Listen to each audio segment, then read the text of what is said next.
Thank you all for joining me. This subject, revitalizing masculinity. It's kind of strange talking about masculinity in this way in a conference room. What I'd really like to do is take us out to the woods, meditate, do practices. I know there's a couple men in here that have done that with me already. They know what I'm talking about. Do ritual.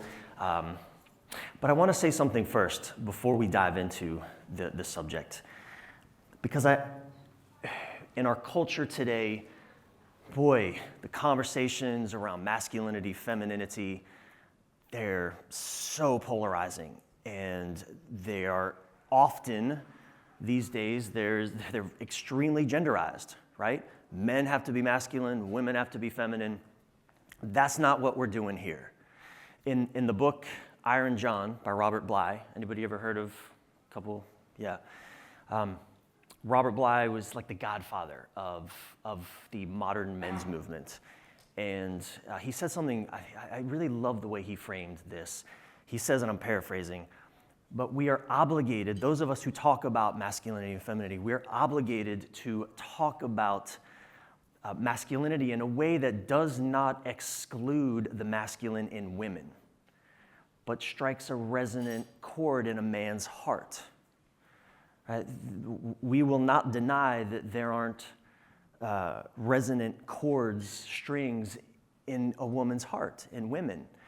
But there is a lower string that, when struck, vibrates a man's whole chest. When we speak about the masculine, the qualities of the masculine in the right way. Right? And likewise, when the feminine, and this is what Robert Bly says, and this was back in the 70s and 80s when gender fluidity just wasn't a conversation, right? So, we'll add to that in a moment, but he says the same thing of femininity. We are obligated to speak about femininity in a way that does not exclude the feminine in men, but that strikes a chord in a woman's heart. And, right, no one denies, men, we have feminine strings inside of us as well, but there is a lower string that similarly makes a woman's whole chest tremble when we speak about the qualities of the feminine in the right way. And to go beyond that,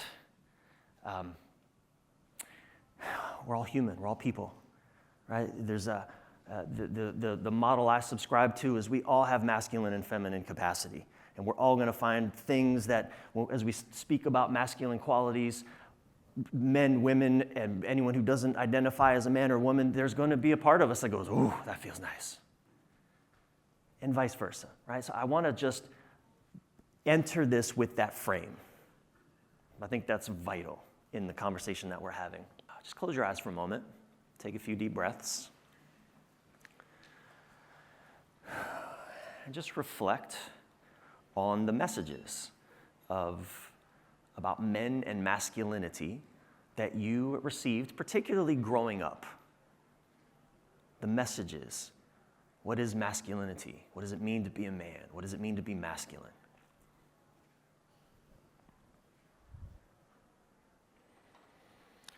And you can open your eyes and just throw some things out. I'm going to put them up here on the whiteboard. Sorry? Don't show emotions, right? No emotions. Strong. In control, yep. What's that? Be a provider, yep. Absent? Say more? I grew up with a single mother and my father was an addict, so I didn't have... So, unreliable, absent, liar.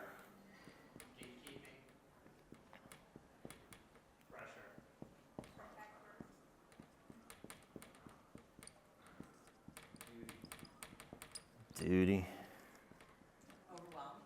Overwhelmed, yeah. Yeah. Follow orders. Stoic. Money. What's that? Money. Money? Also playful. Playful. Anyone got dangerous? Yes. Dangerous, anyone? I got dangerous. Sure. Weak. Oh, yeah. I got that one too. Weak and impotent. Disconnected? Yeah.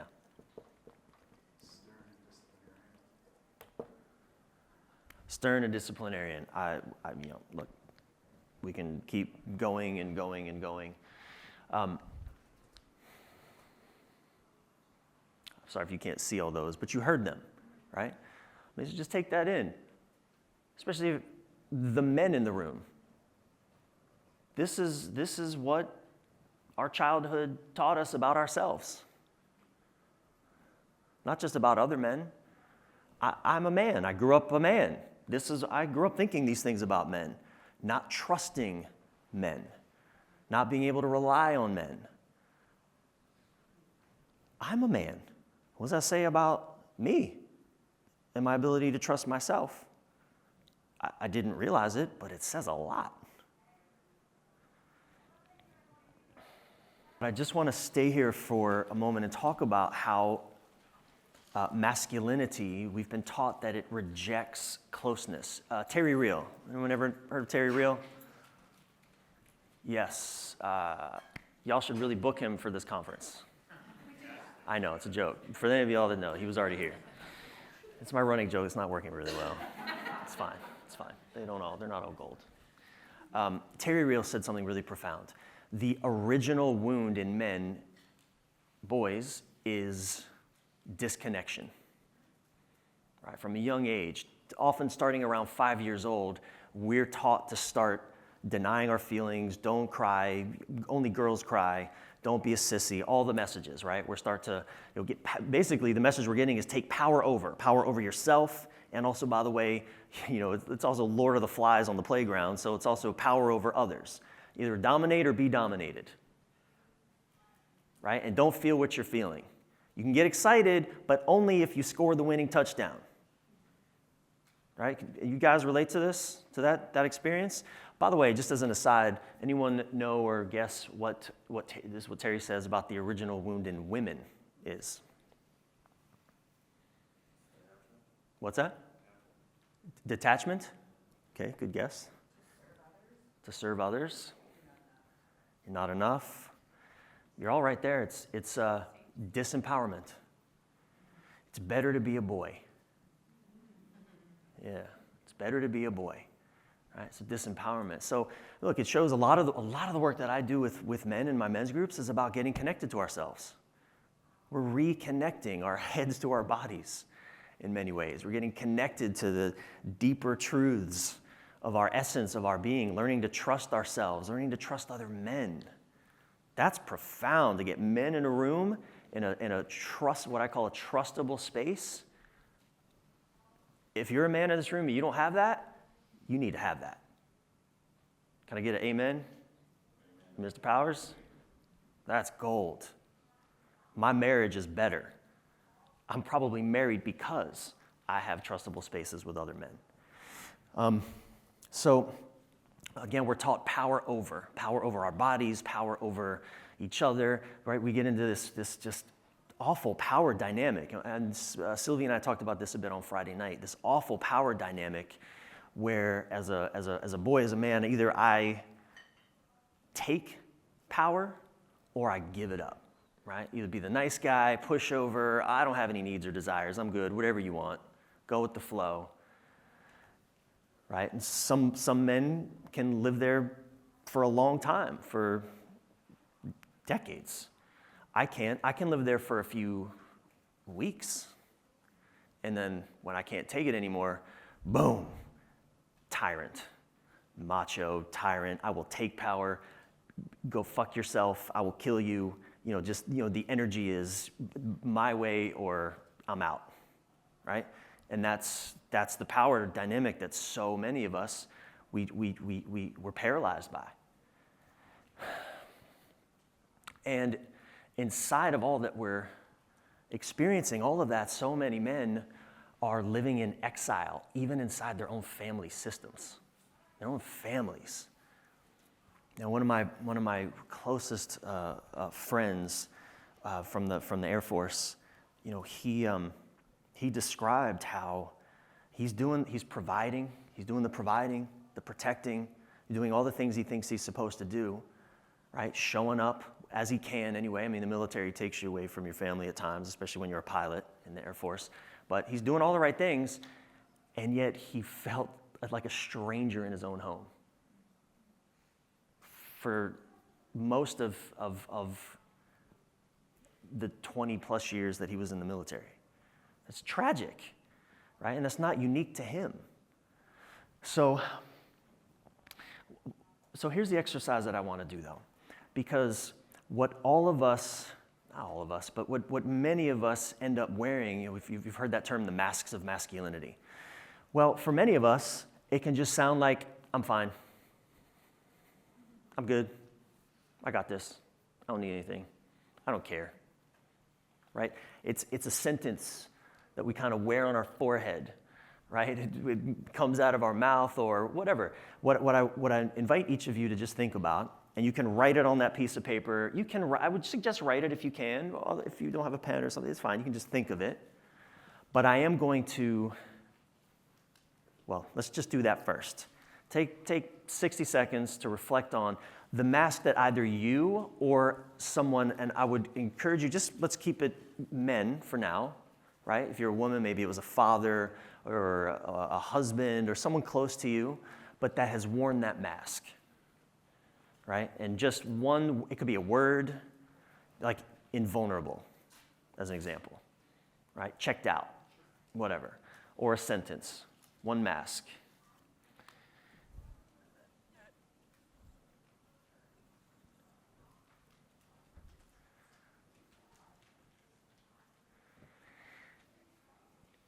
And since technically this is a workshop, that means y'all are going to have to talk to each other. Sorry, more bad news. No, it's great news. Get in groups of 3. You just, did I hear that? I get it, it's early. Like, come on, do we have to? Hey, look, you don't. If you really just want to sit and contemplate by yourself, you're welcome to. I welcome that. No, there's no forced sharing here. And I encourage you, though, form just groups of 2 or 3. You just turn to the person next to you, 2 or 3.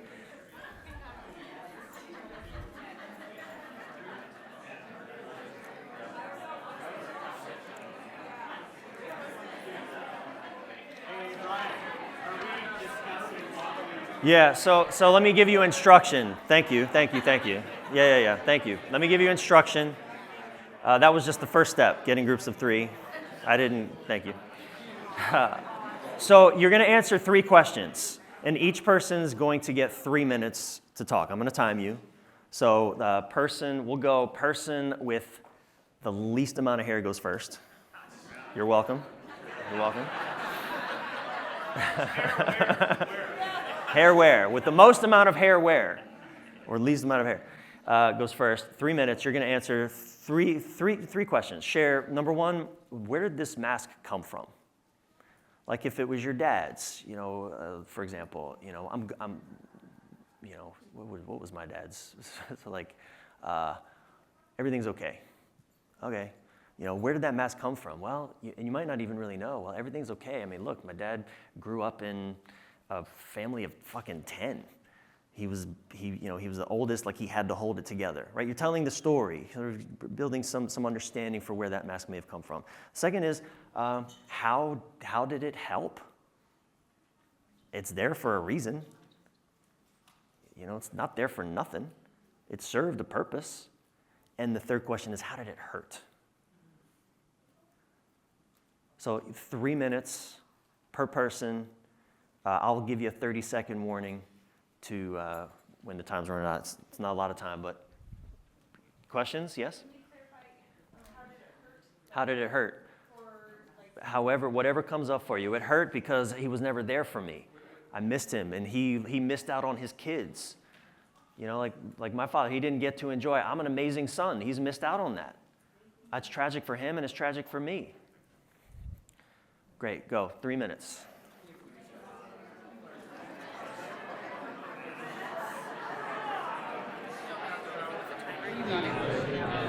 Male world is authoritarian, I'm going to be intrigued. He's carrying a radical.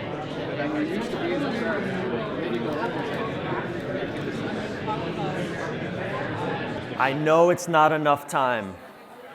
I know. I know. This is insufficient by a long shot. I know.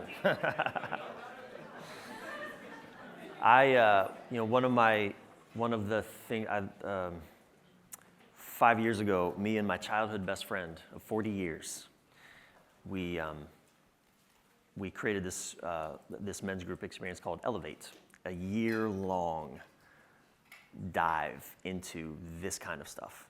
And so I'm trying to do this in 75 minutes here, y'all. It's task, it is literally mission impossible. Which, by the way, movie clips, I could show those all day long. Mission Impossible, same message. Tom Cruise, Ethan Hunt, I think, he can't be married. It's cooked into the plot that he cannot be married because if he gets married, he can't save the world. Billions of people will die if he chooses to be with his wife. That's cooked into the plot, y'all. James Bond. It's like, these are the messages. And what does Tom Cruise's character do? What does he do? He saves the world. Of course he does. Every time. Of course, there'd be no franchise. It would be a totally different movie if he didn't. So I get it from that. But like that's the message. So normally I'd want to do more open shares from what was just uncovered, but I do want to spend a few minutes to just ask this question. What would it take? Or what would it have taken? That mask that you were working with, that you identified, whether for you or someone else. What would it take or have taken to put that down for even a moment?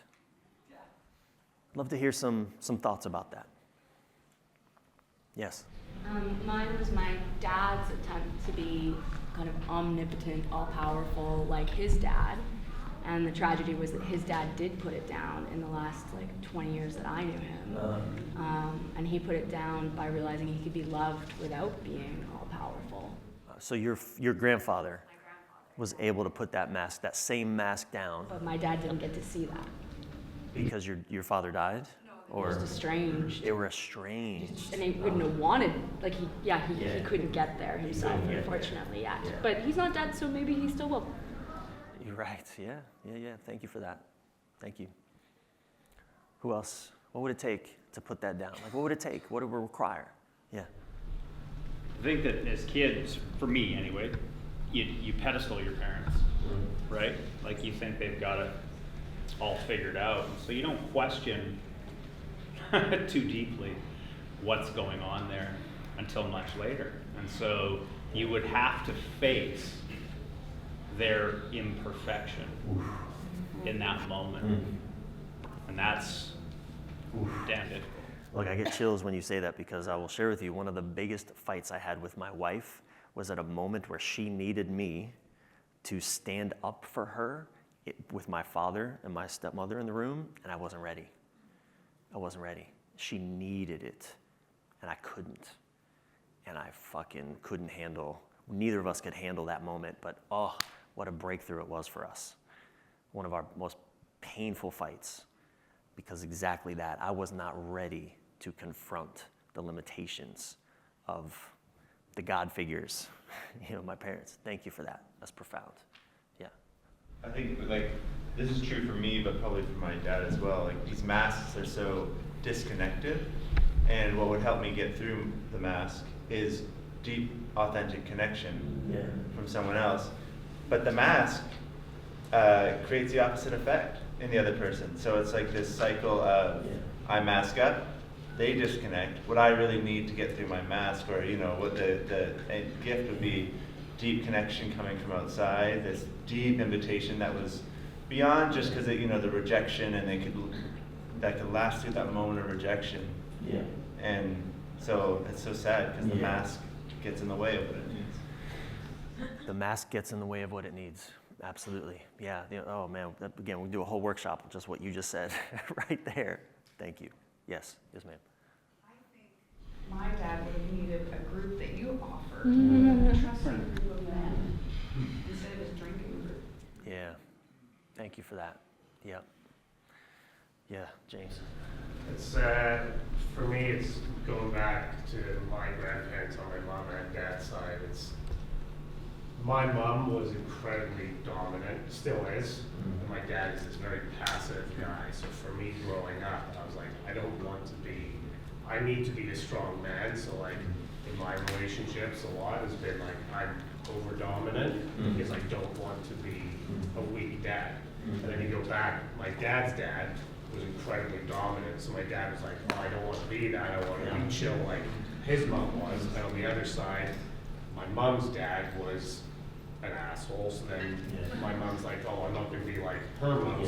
So like The pendulum, boom, just like that. Yeah. and I've noticed when I ping ponging back and forth of like, I'll be dominant like my dad, but then, I'll be dominant like my mom, but then I have a wife who's very good at pushing to try and get what she wants. So then I become submissive, and I'm like, eventually I'm just like, fuck it, fine, you can have it. I don't hold my boundary that I want. I get mad at myself, but it usually gets projected as resentment towards my wife. So it's that polarity that I'm bouncing constantly. Anybody relate to that seesaw of insanity? Yeah.